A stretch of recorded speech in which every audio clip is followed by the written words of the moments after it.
ফেসবুকে 1-2 সেকেন্ডের একটা ফটো বা 2-3 মিনিটের একটা ভিডিও দেখেই মানুষ বিচার করে নেয় কার জীবন কত সুন্দর। ভিডিওটা কিছুদিন আগেরই, বাড়িতে বানিয়েছিলাম ভেজ বিরিয়ানি, নিরামিষ বিরিয়ানি আর কি।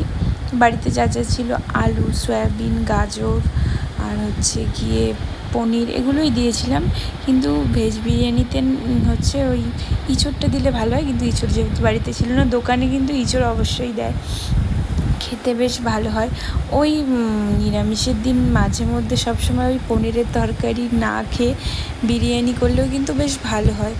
এমন না যে ভেজ বিরিয়ানি খেতে বাজে, ভেজ বিরিয়ানিও কিন্তু খেতে বেশ টেস্টি হয়। তো আমি তারপরে এই যে সব কিছু একসাথে মিক্স করছিলাম তখন। আর ফেসবুকে, ইউটিউবে এখন এত দেখি ভেজ বিরিয়ানির, তো দেখে মাঝে মধ্যে মনেই হয় যে যদি বাড়িতে বানানো যায়, খাওয়া যায়, বেশ ভালোই হয়। এই যে ভাতের মধ্যে সব কিছু দিয়ে লেয়ার করার পর আমি না পরের ক্লিপটা আর নেইনি, তাই জন্য আর দেওয়া হয়নি, কিন্তু খেতে কিন্তু বেশ ভালো হয়েছিল এই নিরামিষ বিরিয়ানিটা। বাই।